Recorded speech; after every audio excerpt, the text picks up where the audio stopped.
So, ito yung energy natin ng blessings and ito naman yung energy ng Pisces. So, angel number 1010 guys. Na-chat nyo yung ibig sabihin yan. Baka may additional naman sa inyo ang inyong mga anghel gabay. Pero ito guys, this is the energy of abundance of love and happiness. So, sa relationship, ito guys, hindi lang sa romantic relationship, even sa non-romantic or yung mga platonic relationship guys, sa kaibigan, pamilya, sa mga kapitbahay, whomever guys. Pero punong-puno kayo ng pag-ibig, pagmamahalan, masaya sa paligid nyo guys. And this is abundance of money, wealth.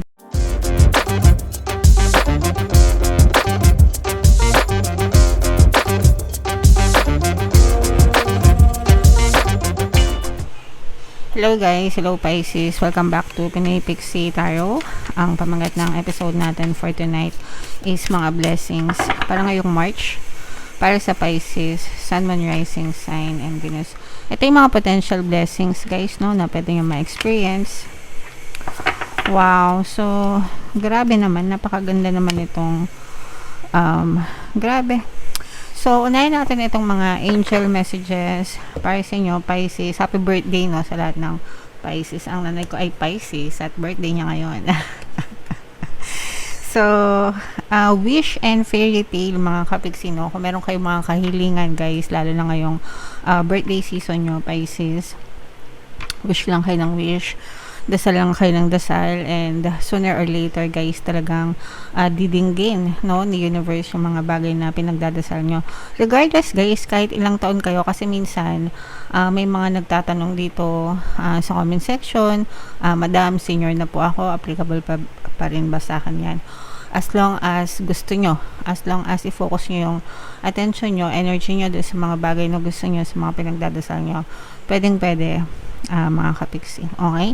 So, regardless, kahit anong edad nyo, kahit anong kasarian nyo, guys, no, basta mag-focus kayo palagi sa mga dinadasal nyo, sa mga biniwish nyo, i-grant talaga ni universe yan, mga kapiksi. So, maging handa kayo sa pagtanggap nitong mga katuparan nyo sa buhay, guys. And i-comment nyo na rin sa baba, guys, kung ano ba yung mga biniwish nyo para sa birthday season nyo, Pisces. And ito kapayapaan guys, ibig sabihin nito for some of you, nagkakaroon kayo ng kapayapaan sa inyong kalooban, no? So nagkakaroon kayo ng peace of mind, kalmado yung isip nyo, kalmado yung pakiramdam nyo, mga kapiksi. So maganda ito guys, sa panahon ngayon, di ba, nagkakagulo. Alam niyo naman yung pag-atake ng US sa Iran, and then of course Iran gumaganda, di ba? I mean, magulo sa ibang parte ng mundo, pero marami kasi tayong mga kababayan sa Middle East, mga kapiksi, and meron na rin tayo isang casualty as of kahapon, no? Sana naman wag na madagdagan guys, pero sa mga kapiksi natin na nandun sa lugar na yon, I hope you're safe. We're praying for your safety guys, and sana magkaroon kayo lahat ng peace of mind, lahat kayong mga kapiksi. Alright? So, yan yung mensahe natin para sa inyo, Pisces. Happy birthday sa lahat ng ating Pisces na kapiksi guys. So, ito naman ay sa love. Tingnan naman natin yung love message or love advice para sa inyo. Baka kailangan nyo ng space na malayo sa isa't isa. So, sometimes kailangan natin magkaroon ng space, no? Kasi magulo kapag masyadong maraming tension sa pagitan ng dalawa ng person nyo. Minsan, if you try to talk things out, mas lalong nagkakaaway, no? Lalo na kung mainit pa yung tension sa pagitan ng dalawa ng person nyo. Sometimes, kailangan yung ng space, pwedeng physical space, mga kapiksi, or I don't know, emotional space, basta space. Bigyan nyo ng panahon para makapag-isip-isip yung bawat isa. Bigyan mo siya ng time para makapag-isip siya.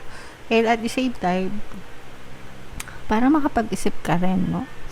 Especially kung marami na kayong mga misunderstanding, miscommunication na lumalala, mga kapiksi. Yeah, so para makapag-isip-isip kayo, maging kalmado kayo, Pisces. Alright, so comment down below guys if feeling nyo naka-resonate kayo dyan sa mga messages na yan. So, shuffle natin to guys. Hanapin natin yung energy ng Pisces. Habang sinashuffle ko to guys, panoorin nyo muna yung video natin regarding sa ating paano mag-manifest ng abundance video cards. Kapiksi, sawa ka na ba sa mga struggles at hirap sa buhay mo? Masipag ka ba at masikap sa buhay ngunit hindi ka pa rin umaasenso? Ilang beses ka na bang nag-attempt magnegosyo at mag-invest pero palagi ka pa rin nalulugi? Sa pagkakataon na ito ay maaaring may subconscious beliefs ka na nagiging balakid sa iyong pag-unlad at pagyaman. Introducing, paano mag-manifest ng abundance video course. Dito ay matututunan mong ma-overcome ang mga balakid mo para tuluyan ka ng umunlad, umasenso, sumagana, maging matagumpay, successful at maswerte sa iyong kabuhayan, pera, trabaho, negosyo sa lapi at kaperahan ng bonggang-bongga. Dali, mag-send na ng email sa pinoypixie@gmail.com at simulan na ang iyong pagyaman ngayon. Alright, so sa lahat ng gusto mag-avail ng course guys, mayroon tayong paano mag-manifest ng abundance video course, paano mawala ang third party at magkaroon ng harmonious na relationship, paano pabalikin si ex, revice, breakup. Sa mga interesado guys, mag-send lang kayo ng email sa pinoypixie@gmail.com. And sa mga naghahanap guys ng pampaswerte na lucky charms or mga pampaswerte guys, mayroon tayong money shaker jar guys, tapos ito yung mga lucky charms guys. So, nandito yung WhatsApp number natin, i-chat nyo lang ako, lalagay ko din sa comment at saka sa description box mga kapixie. Wow, grabe. So, itong case, itong reading na to, titingnan natin yung mga potential na blessings nyo. Kung saan kayo binibless mga kapiksi, and kung may negative naman, maaaring yun yung nagiging balakid, guys, no? Sa mga swerte nyo. Pero ito guys, no, or sa mga blessings nyo, ito guys talagang super blessed kayo guys sa pera at saka sa relationship. Okay, so ito yung energy natin ng blessings, and ito naman yung energy ng Pisces. So angel number 1010 guys, i-check nyo yung ibig sabihin yan. Baka may additional naman sa inyo ang inyong mga anghel gabay, pero ito guys, this is the energy of abundance of love and happiness. So sa relationship ito guys, hindi lang sa romantic relationship, even sa non-romantic or yung mga platonic relationship guys, sa kaibigan, pamilya, sa mga kapitbahay, whomever guys, pero punong-puno kayo ng pag-ibig, pagmamahalan, masaya sa paligid nyo guys. And this is abundance of money, wealth, and riches, financial stability, and security. So parehas yan guys na lumabas sa inyo. So talagang abundant kayo sa pagpapala, sa kaperahan, at saka sa kasiyahan, sa pagmamahal sa mga tao sa paligid nyo guys. So ito yung magandang combo na lumalabas palagi, no? Pagdating sa abundance guys, no? So talagang blessed kayo dyan sa parehas, sa larangan ng pera at saka sa larangan ng pag-ibig mga kapiksi. So yung nakikita natin dito guys na sa kaperahan is ito nakikita natin na for some of you may mga, eto guys, this is collaboration. If you are open to collaboration or if meron kayong opportunity for collaboration guys, no? Lalo na ito very useful ito sa mga nagtitinda, sa mga may negosyo. Sila yung mas nagbe-benefit talaga pagdating sa collaboration or sa mga sales agent, ganyan, sa mga ahente.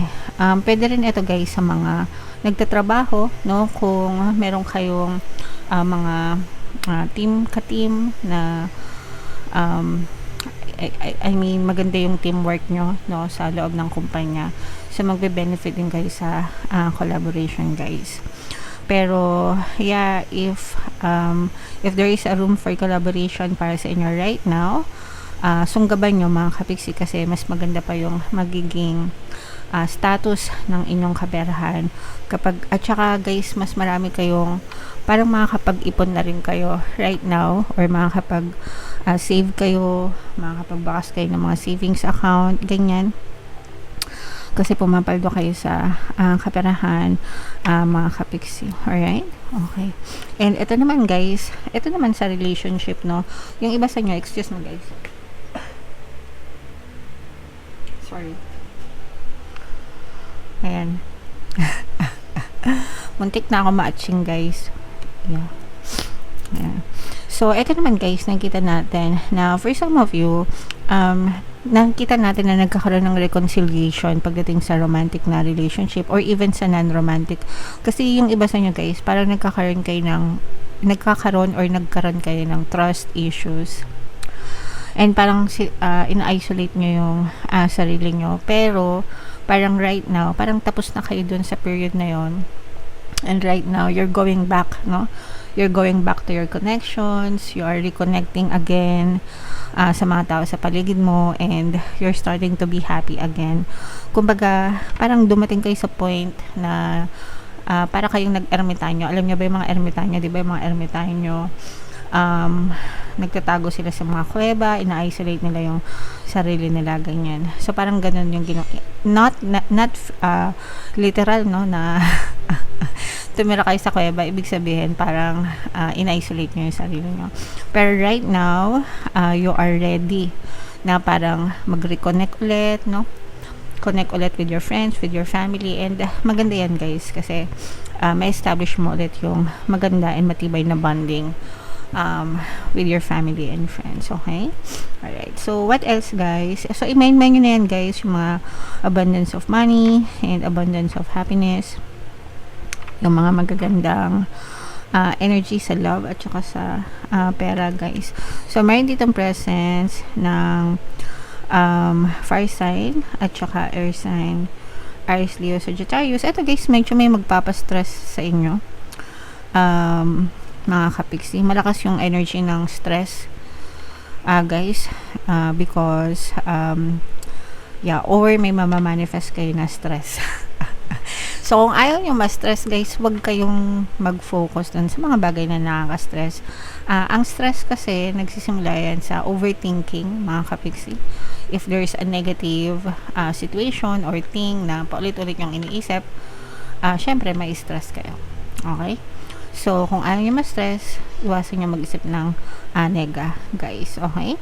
Alright. So, yeah. Yan ang iyong reading. Pisces, comment down below if naka-resonate kayo dyan. Ito yung ating 2026 kapalaran, guys. Ito naman yung ating success stories ng paano mag-manifest ng abundance video course. Ito yung video natin, guys, about money shaker jars. Excuse me, panoorin nyo. Guys, and thank you for liking, sharing, and subscribing.